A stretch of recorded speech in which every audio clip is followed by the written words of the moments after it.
Olá, pessoal! Eu sou Laura Perucchi e esse é o Let's Talk New York, um podcast para falar sobre a vida no exterior e também sobre a vida em Nova York. Não esquece que para comentar esse ou qualquer outro episódio, é só me mandar uma mensagem pelo Instagram, @Laura_Perucchi. Quem me acompanha no Instagram deve ter visto que esses dias eu postei um convite aos ouvintes do podcast. Eu encorajei as pessoas que morassem fora e tivessem uma história que elas achassem que era bacana a me escreverem, porque eu iria analisar e trazer algumas dessas histórias para o podcast. E eu recebi alguns e-mails e um deles foi da Bruna Cristina Gauer, que é catarinense, inclusive, adorei isso, de Joinville, e mora em Munique, na Alemanha, desde outubro de 2016. Segundo a Bruna, a história dela não é uma história espetacular de alguém que moveu mundos e montanhas, ou que comeu o pão que o diabo amassou, ou mesmo de uma princesa que encontrou o príncipe alemão e foi viver feliz para sempre nos Alpes bávaros no sul da Alemanha. Não foi nada disso, mas é uma história real, de amor, de desafios, de decisões, escolhas e renúncias, e a gente vai tocar em vários pontos de tudo que levou a essa mudança na vida dela. Então, Bruna, seja muito bem-vinda e obrigada por topar compartilhar a tua história aqui no podcast. Oi, Laura, muito obrigada pelo convite, muito obrigada por oferecer essa oportunidade lá no Instagram. Eu fiquei um pouquinho pensativa quando eu vi a caixinha lá do seu story falando assim. O seu story botou um pouquinho de coragem aqui de escrever pela primeira vez sobre a minha história e querer contar ela para as outras pessoas. Então, vamos começar com a tua história, que na real ela se inicia lá em outubro de 2013, né? Quando a tua mãe faleceu de câncer. E tu falou que nessa época tu estavas em outro relacionamento, né? De 6 anos, inclusive. Tu já era noiva. E tu contou que ficou muito claro que ele não era o parceiro ideal pra ti. Só que levou mais um ano pra te encerrar esse relacionamento. Então, eu fiquei muito curiosa pra saber como que tu se deu conta de que esse relacionamento não te fazia mais feliz.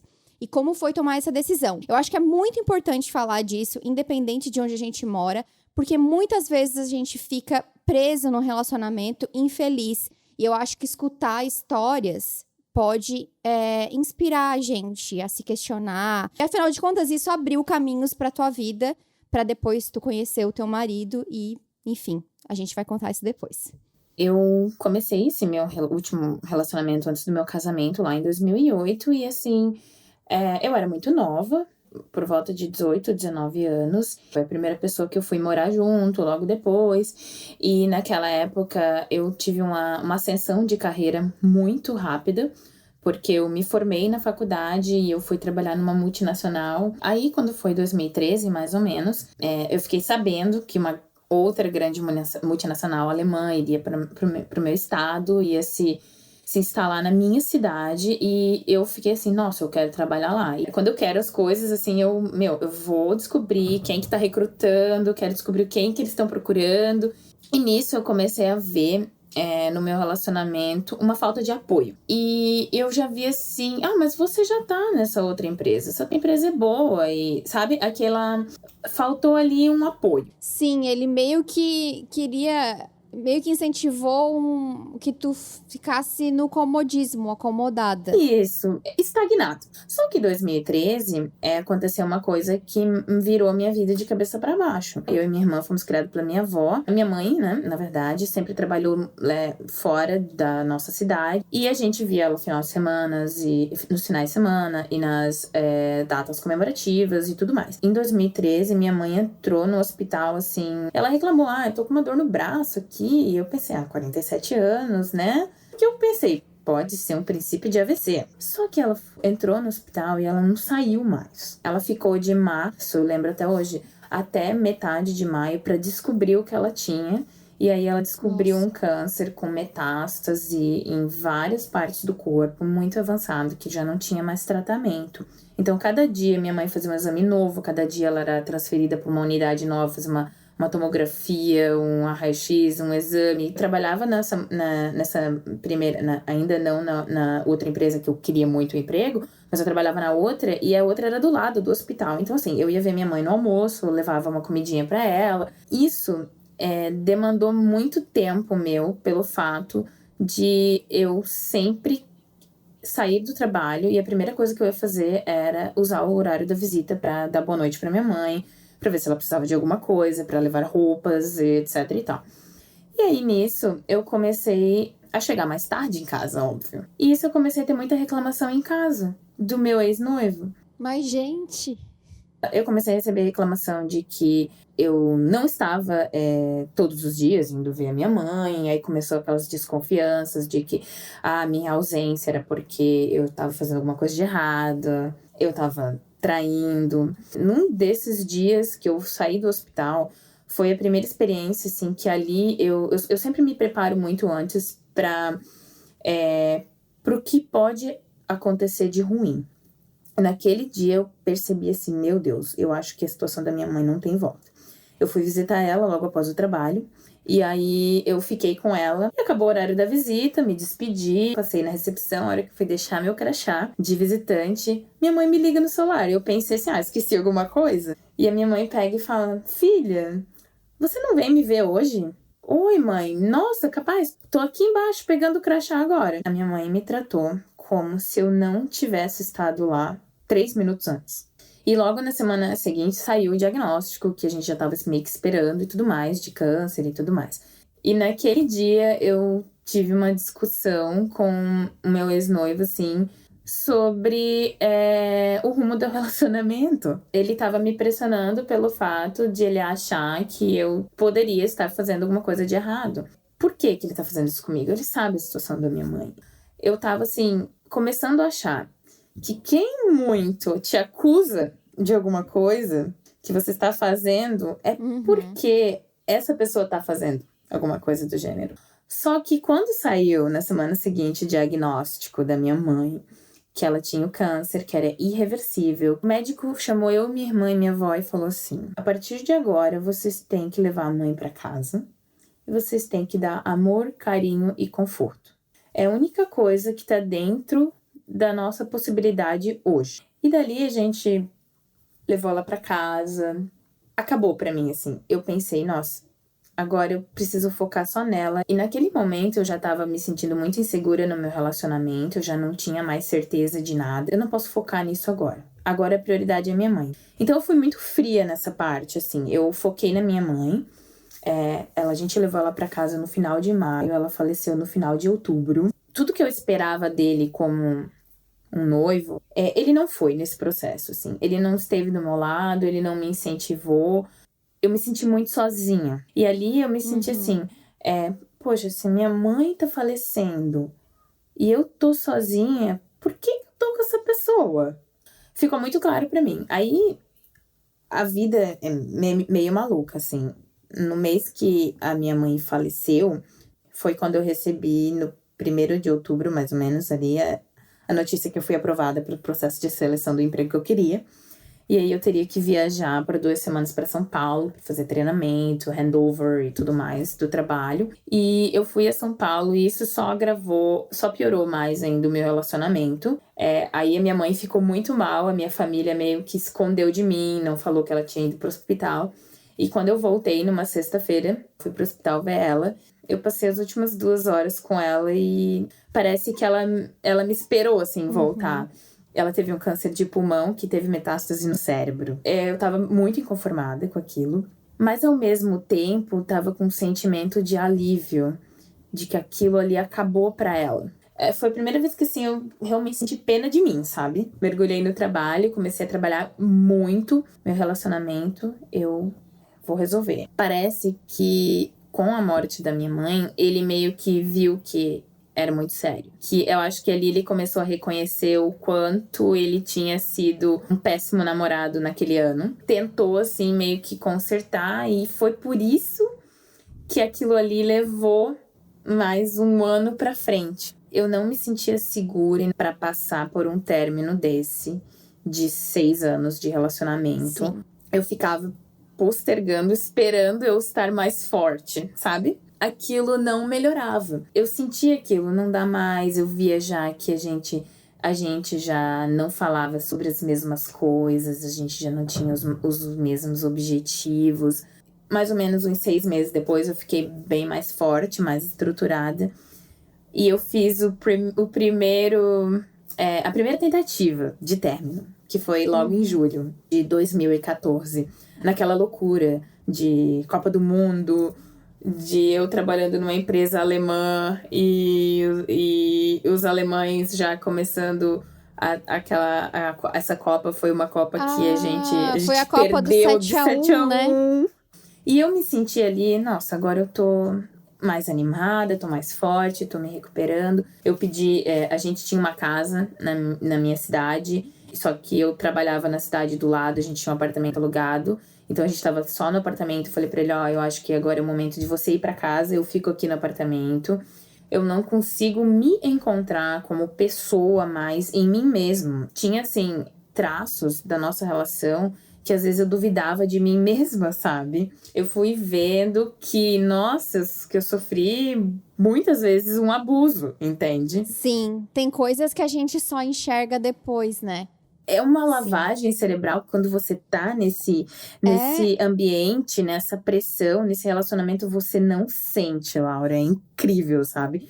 E você só percebe quando você sai desse relacionamento e você começa a ver a situação de fora.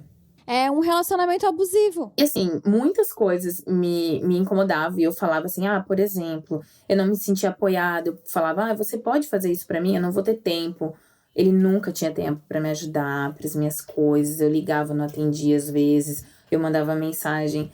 Parece besteira, mas você mandar uma mensagem pro seu noivo, ele ler e não te responder e passar o dia inteiro sem te responder, sendo que a mensagem foi uma pergunta. Na época eu pensava assim, ele tá me ignorando porque ele tá chateado comigo. Mas hoje eu sinto, nossa, isso tipo, é praticamente uma violência. E aí eu coloquei essas coisas e todas pra ele. É óbvio que ele não reconheceu, ele não quis. E aí, mas mesmo assim, ele mesmo não aceitando, ele foi para outra casa. Nesse mesmo mês, logo após o término da Copa, eu morava num prédio que tinha vários colegas da BMW. E aconteceu um acidente com vários colegas num carro e morreram 5 colegas nossos. E eu fiquei muito abalada, porque um deles morava no meu prédio e a gente, às vezes, ia pro trabalho junto. Meu ex usou essa ocasião e para se aproximar de mim, né? Porque eu estava muito fragilizada, eu fiquei muito abalada com esse acidente. E eu meio que deixei. Isso foi final de julho. Fragilizada, eu meio que deixei, pensei... talvez esse tempo ali de um mês de julho foi suficiente, sabe? Passamos agosto junto. Assim, pra mim, a gota d'água foi uma coisa muito idiota, assim. Eu havia ido ao final de semana na nossa casa, na praia, e eu esqueci a minha carteira de motorista lá. E aí, na semana eu percebi, eu falei, nossa, eu tô sem a carteira de motorista. E ele estava na cidade, porque a empresa dele era na cidade que a gente tinha a casa. E eu falei assim, por favor, você pode buscar, passar na casa e pegar pra mim, eu tenho certeza que tá lá. Ele esqueceu. E aí eu falei, poxa, você esqueceu, eu vou precisar e eu tenho medo de ser parada, né? E aí eu fui nessa noite até a casa e voltei. Quando cheguei lá, onde você tava? Ele fez assim um escândalo. Ali pra mim parece que caiu um raio na minha cabeça. Eu não aceito mais esse tipo de comportamento. Parece que alguma coisa naquele comportamento dele deu um gatilho na minha mente que eu me senti tão forte. E ali eu falei, não, aqui acabou. Fecha a porta, entra na sua casa e você pensa, acabou, tô livre. Eu comecei a repensar tudo que eu passei no ano que eu perdi a minha mãe. Eu poderia ter sido mais presente do que eu fui com ela se eu não tivesse passado pelas coisas que ele me fez passar, duvidar de mim mesma. E pra mim ficou claro também que eu precisava muito, como mulher, acreditar em mim, na minha força, de que eu conseguiria fazer as minhas coisas por mim mesma. Pra mim, assim que acabou, eu virei outra pessoa. Mudou completamente mas eu não tenho tudo. dúvidas. Até o meu desempenho no trabalho, eu ganhei mais desenvoltura na comunicação. E como que foi que o teu atual marido acabou entrando na tua vida? Porque conta como que ele entrou na tua vida e como que vocês começaram a se envolver. O meu marido entrou na minha vida em 2015 já. Hoje, então, assim, digamos que eu estava solteira por uns 7, 8 meses. Conheci ele de vista do escritório, obviamente. eu sempre vi que ele sempre muito quieto, muito tranquilo, muito tímido. Se olhava pra ele, faltava escorregar pra debaixo da mesa, assim. Enfim, e o alemão também tem muito assim, eu não quero namorar as pessoas do trabalho, eu não me envolvo com as pessoas do trabalho. Profissional. A BMW, né, que é a empresa que eu trabalhei, assim, tinha muita gente jovem junto, trabalhando, muitos profissionais assim formados e tudo mais. Então o ambiente era um ambiente muito jovial. E o meu marido, ele veio da Alemanha, foi, né, da Alemanha para o Brasil como um expert para passar o conhecimento dele para os brasileiros e também para participar de vários projetos de implementação da planta. Ele foi inicialmente para ficar 3-4 meses e a gente começou a ter interação em algumas reuniões. E eu sempre escutava das minhas colegas: nossa, Bruna, o Thomas combina tanto com você. Aí eu falava: meu, vocês estão maluca? Vocês estão falando o quê? Ele é alemão, eu não quero me envolver com alguém que vai embora. Eu nem sei se ele é casado com outra pessoa, se ele tem namorada. Naquele processo, né? Depois de 6 anos de namoro, tudo que eu não quero é um relacionamento, né?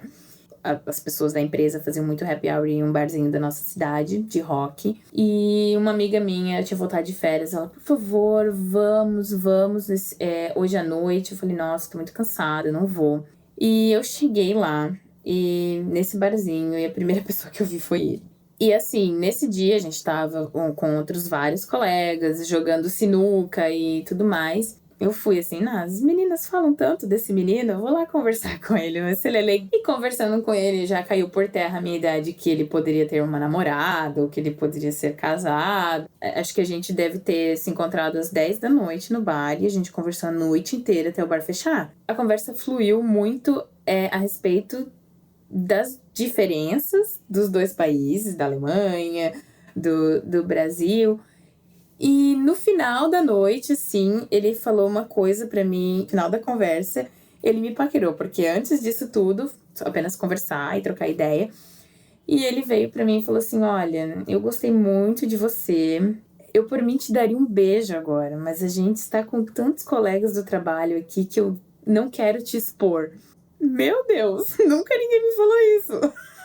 Tipo, eu acho que é aquela coisa de cair em si, de tipo assim, cara, eu sou digna de respeito depois de uma pessoa ter te desrespeitado por tanto tempo, né? Fiquei assim, nossa, fiquei tão surpresa. Eu falei: nossa, que cavalheiro. Aí eu falei: eu também não acho bacana, eu também não queria me expor, né, naquela coisa toda.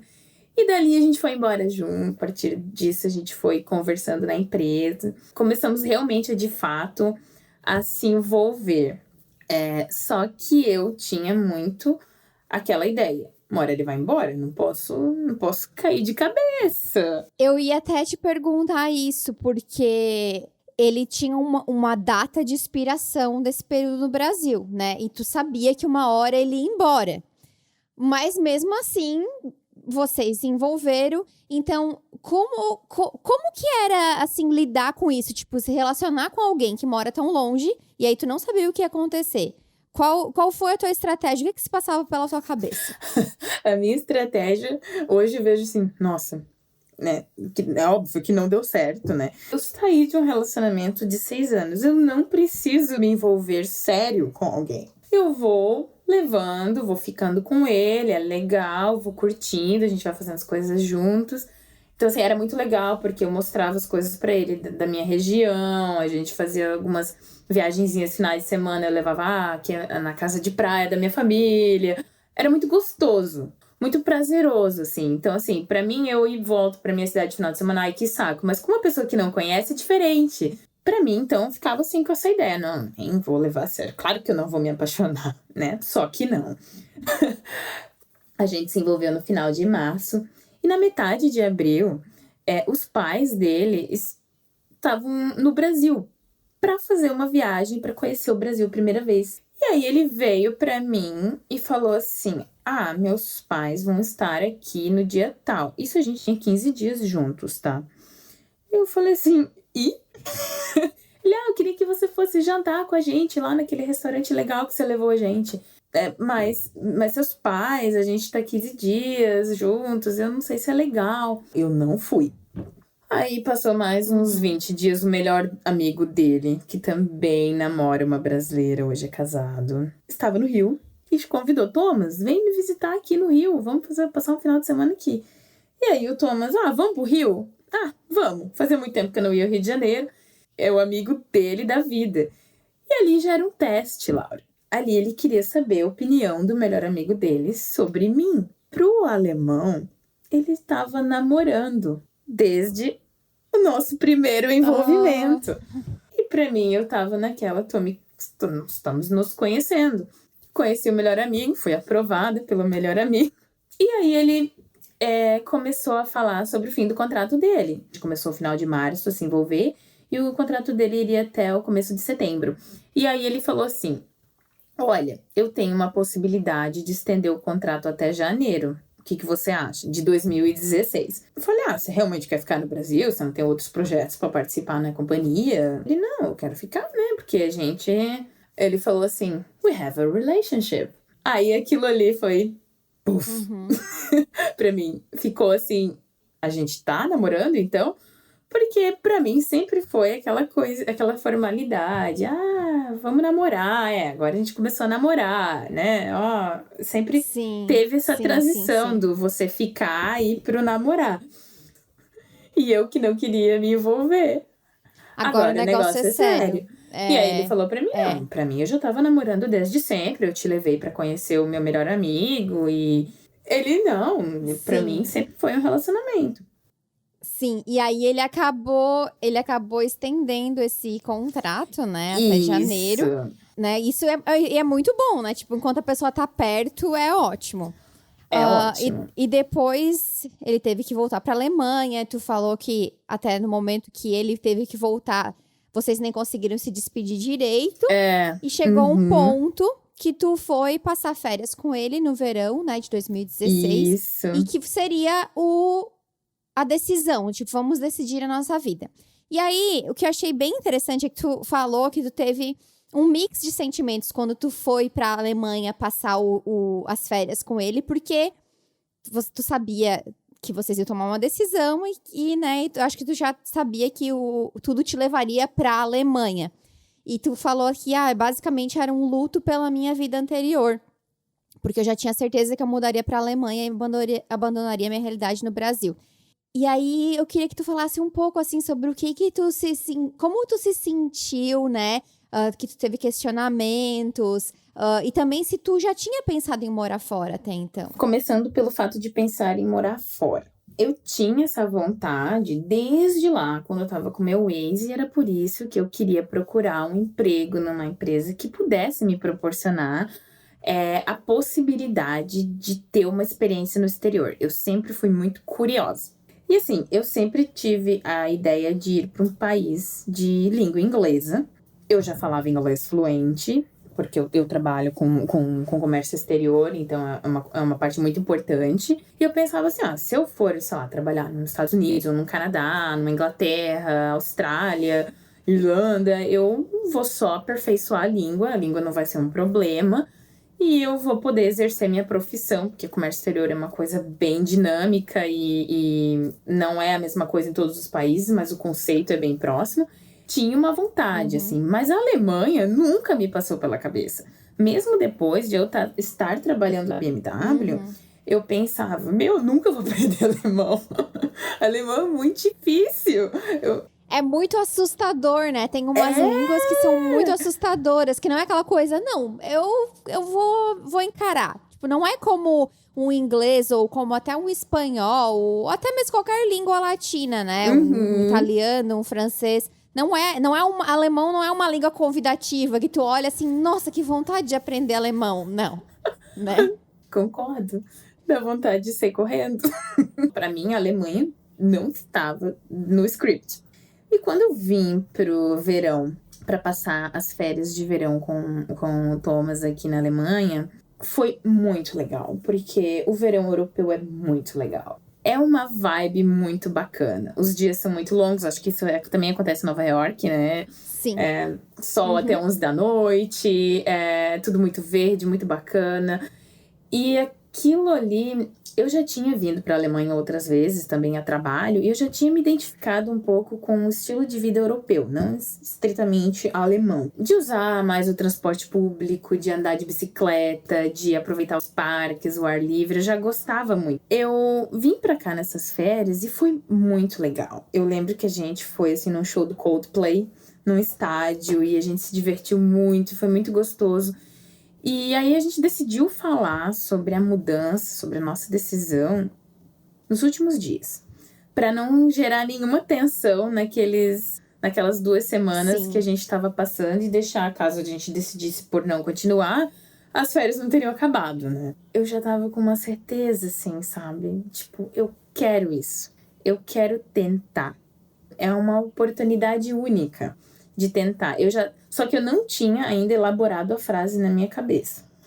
Eu não tinha externado isso. Sim. Eu tava com um sentimento que eu tinha que interpretar o que era aquilo. E aqueles dias, pra mim, a conversa dele, ao mesmo tempo pensando muito mais nas mudanças que isso ia ocorrer em mim do que na própria vida dele.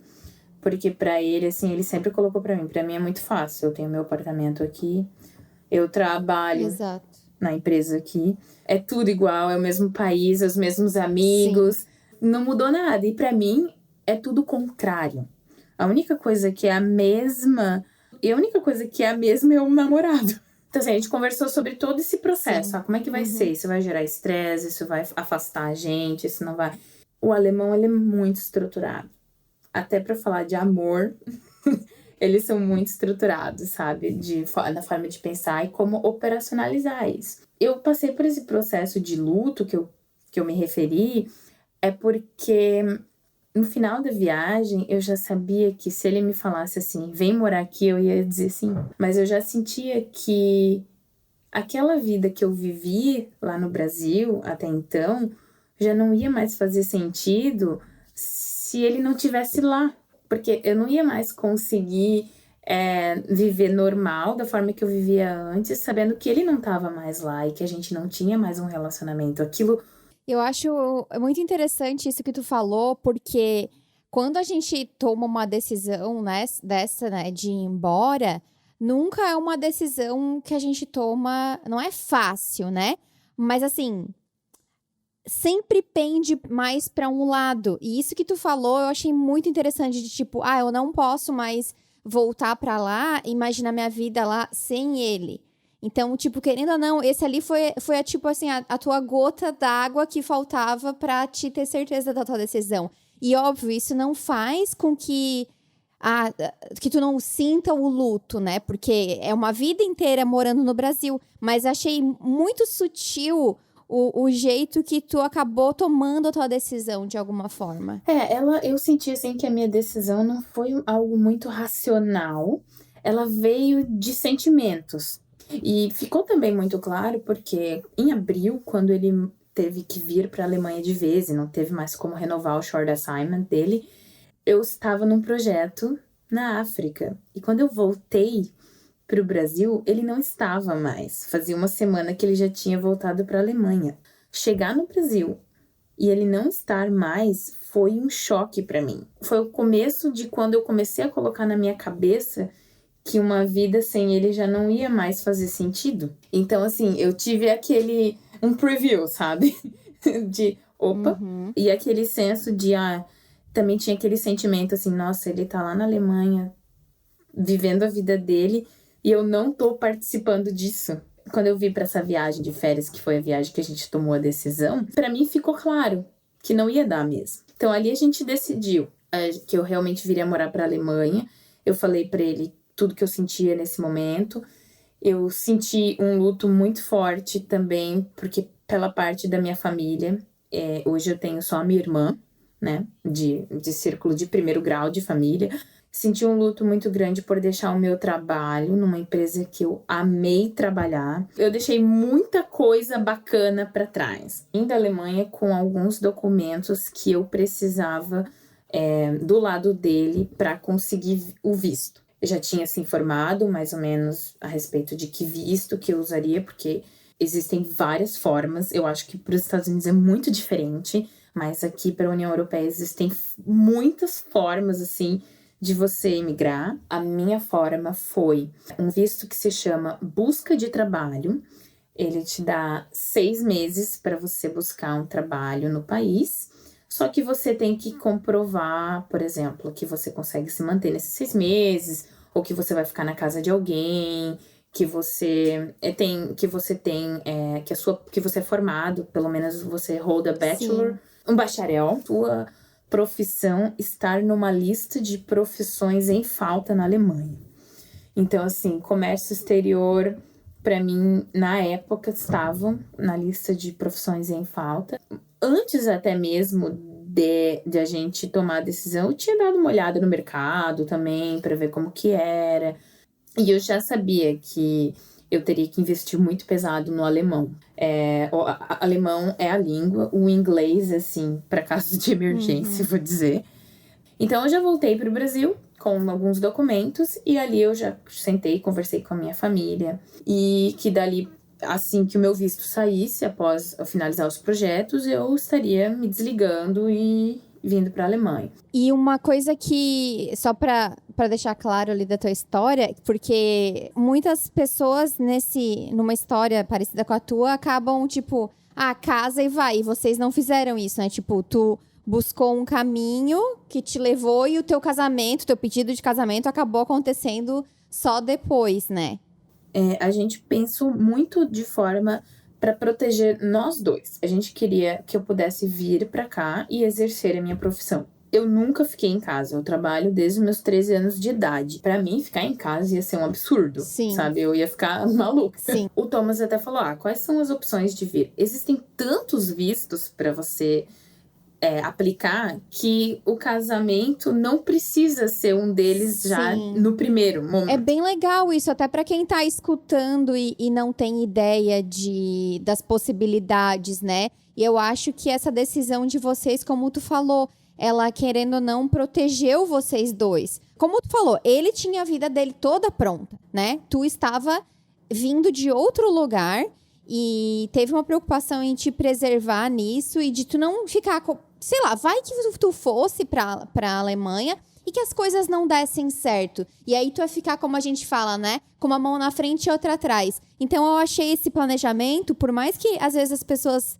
falam que, sentimento, coração e tal. Eu acho que uma dose de razão e de racionalidade é bem-vinda e foi muito inteligente da parte de vocês. Muito, assim, hoje eu vejo, quando eu falei pra minha família, tô indo, mas a minha família, no começo, eles queriam assim, não, tem que ir casada, porque é mais segurança pra você. Eu falei, não, mas por quê? E se eu chego lá, eu não gosto da Alemanha?